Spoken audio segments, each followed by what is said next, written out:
미국에서 운전자 10명 중 7명은 자율주행에 대한 두려움을 가졌다는 조사 결과가 나왔습니다. 하지만 그럼에도 10명 중 6명은 다음 차로 아이데스가 장착된 차를 사겠다고 응답했는데요. 이 두려움까지도 없애줄 기술 발전을 기대해보면서 자율주행 관련 종목 뉴스 알아보겠습니다. 포드가 새로운 자율주행 기술 개발 자회사인 레티튜드 AI를 출범시켰습니다. 이 회사는 차세대 포드 차량을 위한 핸즈프리, 또 도로에서 눈을 떼도 되는 자율주행 시스템을 만드는 데 주력하게 될 텐데요. 국내에서는 현대차가 이 업계 대표로 자율주행에 힘쓰고 있죠. 최근 미국에서 SUV 차량이 잘 팔린다는 뉴스를 들려오기도 했는데요. 실적 개선을 통해 투자도 원활히 이뤄지길 바라보면서 오늘은 0.7% 빨간불 켜내고 있습니다. 티라유텍의 자회사 자율주행 물류로봇 전문기업인 티라로보틱스가 SK쉴더스와 물류로봇 구독 서비스 구현을 위한 MOU를 체결했습니다. 이번 업무 협약을 시작으로 다양한 현장에서 물류로봇 보급이 확대될 수 있도록 할 텐데요. 배달에 이어 물류로봇까지 다양한 산업군에 로봇이 쓰여가고 있습니다. 티라유텍 오늘 6%의 강세 보이면서 11,440원 선 지나가고 있습니다. 이제는 운전자의 다양한 목적에 따라 차량 높이가 자동으로 조절되는 시스템이 나올 예정입니다. 현대모비스가 거친 노면이나 고속도로, 주차장 등 다양한 환경에서 적용 가능한 차량 높이 자동 조절 시스템을 현대차와 공동으로 개발했다고 밝혔는데요. 이로 인해 자율주행 시대 성능뿐 아니라 경제성과 안전성, 사용자의 편의성을 한층 높여줄 것으로 기대되고 있습니다. 현대모비스 최근 외국인이 3거래일째 사고 있습니다. 오늘은 상승세 키워가면서 1.6% 오르고 있습니다. 지금까지 자율주행 관련 종목 뉴스들 알아봤습니다. 네, 소외되는 장세라고는 하지만 그래도 정부 정책을 따라가 보면서 그 속에서 투자 아이디어를 또 찾아야 합니다. 지금 신성장 4.0 전략에 관해서 여러 가지 섹터가 있는데 미래형 모빌리티라고 할 수 있죠. 그 안에 UAM과 또 자율주행이 있습니다. 이뿐만이 아니라 로봇에 대한 시각도 좀 넓혀봐야 될 것 같은데요. 자, 정부가 로봇 배송과 드론 배송 상용화를 추진한다. 이런 뉴스가 나오면서 로봇 관련주 올 초 들어서 계속해서 좀 잘 가긴 했었잖아요. 어떻게 종목을 또 찾아야 되는지 전반적인 투자 전략을 로봇 산업과 관련해서 좀 세워주시죠. 네, 로봇 뭐 잘 가니까요. 그게 뭐 이제 다 AI 로봇 이런 것들도 결국 뭐 자율주행이 이런 것들의 어떤 전제하에 되는 거라고 좀 생각을 하고 있고요. 근데 이제 자율주행 이제 관련주라 섹터들이 이제 소위 3월 2일 날 테슬라 그 배터리 데이를 좀 기대를 어떤 했던 것 같아요. 왜냐하면 또 일론 머스크 같은 경우 상당히 또 자율주행에 대한 궁극적인 목표를 갖고 있기 때문에 근데 이번에 뭐 별 말씀을 없으셨기 때문에 또 약간의 좀 힘이 좀 떨어진 게 아닌가라고 생각을 하고 있는데 일단 우리나라만 봤을 때 지금 이 로봇이 결과적으로는 소위 인간 휴먼들이 조금 하기 싫어하는 것들 어떻게 보면 아니면 단순한 것들, 위험한 것들 뭐 이런 것들에 대한 부분들에 대한 대체 성격을 많이 갖고 있을 것 같습니다. 그래서 지금 소위 험지에서의 활용 방안 이런 것들이 늘 기대되는 것들이 아무래도 로봇이 아닌가라고 생각을 하고 있고 정부가 오늘 26년에 로봇 배송에 2027년까지는 드론 배송 그러니까 드론으로 배송을 하는 거죠. 그렇게 되면은 30분에서 1시간 배송이 된답니다. 상당히 지금 엄청난 지금 뭐 이길 배송에 대한 뭐 지금 그런 부분에서 상당히 지금 수도권 지역 주민들은 상당히 혜택을 받고 있지만 이제는 막 드론 배송하면 이제 뭐 산악이 됐든 아무리 어려운 아니 상당히 지금 도심화가 안 된 곳에서도 빠른 시간에 배송이 이루어지지 않을까. 그래서 상당히 뭐 개인적으로도 기대되고 상당히 좀 어떻게 보면 좀 즐겁습니다. 그런 부분이 있고 그래서 지금 그런 부분을 위해서 지금 정부가 법제화 나설 것이라는 얘기가 있거든요. 법제화가 된다면 또 정부 정책으로 가늠이 되는 부분이고 그래서 지금 도심 내 주문 배송 시설 소위 MFC라고 하죠. 이런 것들을 입지를 허용하는 상황으로 지금 가고 있다고 합니다. 그렇기 때문에 또 하나는 이제 화물차 자율주행 상용화에도 상당히 적극적으로 잘 알려져 있기 때문에 여러 가지 지금 그렇게 되면은 예를 들면은 뭐 시범 운행을 하게 되고 그리고 그 이후에 안전 기준도 만들고 이런 것들이 계속적으로 이루어질 것이다. 그래서 이런 어떤 로봇이나 이런 어떤 자율주행 이런 부분도 계속적으로 여러분 보시면 좋을 것 같다라고 생각을 하고 있습니다. 로봇 배송과 또 드론 배송까지 상상을 하면 아직까지는 좀 감히 상상이 안 되는데 그러한 시대가 지금 점차적으로 다가오고 있습니다. 로봇뿐만이 아니라 자율주행에도 좀 포커스를 맞춰야 될 것 같은데요.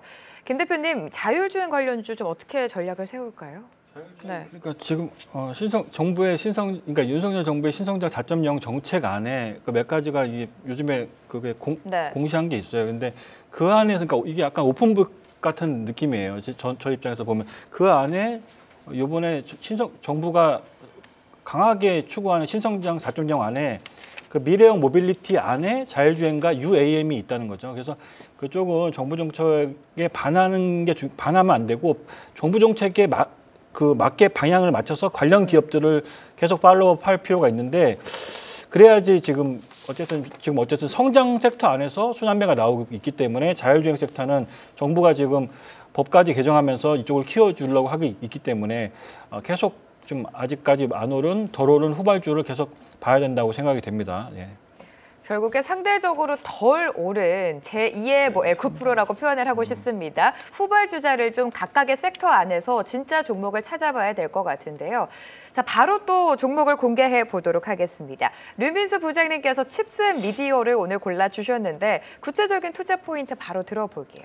칩셋 미디어는 네. 이제 어플리케이션 중에 이제 주로 자동차 인포테인먼트 이쪽 전장에 탑재되는 카메라 비디오 코덱이라고 하죠. 그러니까 코덱이 이제 소프트웨어입니다. 그러니까 예를 들면 영상 데이터를 압축하고 적절한 포맷으로 인코딩, 디코딩하는 뭐 이런 재생하고 편집하는 이런 소프트웨어에 대한 IP를 개발하고 펠미스 업체한테 제공하고 그다음에 그렇기 위해서 이제 그러면서 일회성 라이선스라든지 양산에 따른 로열티 매출을 향유하는 기업으로 보시면 될 것 같은데 그렇기 때문에 자율주행 관련주로도 관련이 있는 게 동사로 보시면 될 것 같습니다. 그래서 주로 고객사로는 뭐 NXP라든지 텍사스 인스트루먼트 같은 큰 기업들이 있고요. 근데 이 기업을 이제 지금의 상황에서 볼 때 이제 자율주행 그 부분도 있지만은 지금 이쪽에서 이제 활용되는 게 이제 AI 쪽으로 활용되는 부분이 크기 때문에 지금 AI 관련주로도 좀 동사가 지금 최근에 좀 부각받고 있는 모습이거든요. 맞아요, 그래서 네. 예를 들면은 동사가 보유하는 비디오 코덱 IP 이거를 활용해서 영상 인식 전용 APU를 개발하고 있거든요. 그래서 이런 것들은 엣지 AI에 관심 이런 부분이 부각되면서 같이 동사도 수혜주로 같이 갈 수 있겠다라고 생각을 하시면 될 것 같은데 좀 더 이제 구체적으로 말씀을 드리려면 이제 소위 이제 데이터 센터 이제 서버죠. 이쪽에 한 데이터 중에 한 80% 정도 이상이 영상 데이터로 지금 추정이 되고 있거든요. 그러면은 이런 AI가 딥러닝, 그러니까 깊이 공부를 하는 거죠. 한마디로. 그러면은 영상 인식에서 AI 반도체에 대한 어떤 수요가 많아질 것이다. 그러면은 이런 영상 AI 반도체의 적용 비중이 높아지면 동사가 또 수혜받을 수 있는 구조를 갖고 있거든요. 그 부분 하나를 보시면 좋을 것 같고 여전히 뭐 아시다시피 엔비디아의 GPU 이런 부분도 지금 상당히 고가에 팔리고 있지 않습니까? 이런 GPU나 AI 칩 생산의 어떤 시장이 확대되면서 동사도 역시 같이 수혜를 볼 수 있다라고 생각을 하시면 될 것 같습니다. 그렇기 때문에 그런 부분, 그다음 퀄컴의 어떤 매출 증가, 그다음에 중국항 매출, 이게 중국에서도 매출이 한 38%, 40% 차지하는데 중국도 역시 지금 AI에 대해서 지금 제가 볼 때는 전폭적으로 어떤 식으로든 지원할 수밖에 없는 상황에 지금 도래하고 있는 거 아니냐라고 생각을 하기 때문에 동사 이런 어떤 여러 가지 상황을 볼 때는 잘 보시면 좋을 것 같네요. 네, 칩셋 미디어에 대한 투자 포인트 들어봤고요. 김 대표님의 종목 바로 만나보도록 하겠습니다. 자, 오늘 유니퀘스트를 가지고 오셨습니다. 요즘은 AI와 조금이라도 연관이 있으면 좀 급등이 나와주는 장세인데 그렇기 때문에 유니퀘스트의 자회사죠. AI 매틱스에 좀 주목을 하셔야 될 것 같습니다. 자, 대표님께도 여쭤보고 싶습니다. 유니퀘스트 특히 자회사에 대한 설명도 좀 부탁드릴게요. 네, 그러니까 네. 유니캐스트는 약간 사업형 지주에서 좀 격이 있는데 사업도 하고 자회사들이 똘똘한 자회사들이 돈 잘 버는 똘똘한 자회사들이 많아요. 그러니까요. 그래서 네. 유니캐스트의 자회사로 드림텍이 있죠. 카메라 모듈 관련 스마트폰 카메라 모듈 관련 드림텍이 실적이 최근에 좋고 드림텍 밑에 나무가라고 있어요. 그 나무가는 이제 최근에 이제 메타버스 관련 이제 하드웨어 관련 기업으로 이제 항상 언급이 되는 기업이죠. 그래서 나무가랑 드림텍이 돈을 아주 잘 벌고 있습니다. 근데 유니캐스트는 원래는 이 비메모리 이쪽 유통하는 기술을 영업하는 회사거든요. 그래서 최근에 보면 메커스랑 유니캐스트가 조금 차별화적으로 이런 기업들이 비메모리 이 인공지능 반도체는 차량용 반도체 수요가 늘어나기 때문에 이쪽 비메모리 반도체 유통하는 회사들 매커스나 유니캐스트에 대한 관심이 좀 지속되고 있단 말이에요. 근데 매커스도 좀 많이 올랐고 유니캐스트는 상대적으로 좀 들어오는 것 같아요. 워낙 평소에 좀 무거운 종목이고 하기 때문에 좀 덜 올랐는데 시가총액이 지금 3천억 정도입니다. 3천억 정도인데 이런 AI 이 자회사 이 자회사 중에 AI 매틱스라고 있어요. 이 회사가 나중에 이제 내년 정도에는 상장할 것 같은데 이 회사가 상장되면은 또 유니캐스트가 또 더 부각을 받겠죠. 그래서 최근에 보면 연기금하고 투신이 조금씩 매일 매수를 하고 있습니다. 그래서 수급도 좀 좋아지는 모습이기 때문에 실적도 작년에 상당히 후실적이 나왔어요. 실적을 한번 보여주시면요. 네. 예. 그러니까 이 AI 매틱스를 잘 보셔야 된다는 얘기고요. 최근에 AI라는 말만 나오면 아마 급등하기 때문에. 근데 작년에 이제 실적이 나왔어요. 근데 매출액을 보시면 물론 이게 지금 연결입니다. 종속회사까지 연결로 됐기 때문에 이게 매출액이 늘어나는. 그러니까 자회사들의 실적이 좋다는 얘기죠. 그러니까 매출액이 작년에 7,394억, 전년 대비 25% 증가했죠.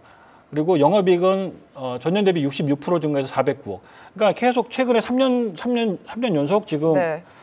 실적이 늘어나고 있어요. 그래서 이 유니캐스트도 최근에 연기금하고 투신이 계속 관심 있게 보고 있기 때문에 AI 매틱스가 뭐 상장이 본격화되면 이런 기업들은 더 주목을 받을 수가 있기 때문에 실적도 뭐 1년에 400억씩 이렇게 영업이익이 나기 때문에 이런 기업들은 좀 지주회사 성격이 있지만 그래도 워낙 큰 흐름이 지금 차량용 반도체, 인공지능 반도체가 어차피 이쪽이 수요가 늘어나기 때문에 이런 거를 유통하는 회사들도 계속 실적이 좋아질 가능성이 있기 때문에 요거 시가총액 3천억도 안 되기 때문에 네. 이런 기업들은 좀 중기적인 관점에서 봐야 됩니다. 네. 결국에 유니캐스트 같은 경우에는 자회사가 좀 호실적을 끌어주고 있습니다. 상장 가능성까지 좀 가끔씩 언급이 되고 있습니다만 자회사의 매력 포인트를 살펴보시면서 중장기 관점으로 보자라는 투자 포인트 잡아주셨습니다.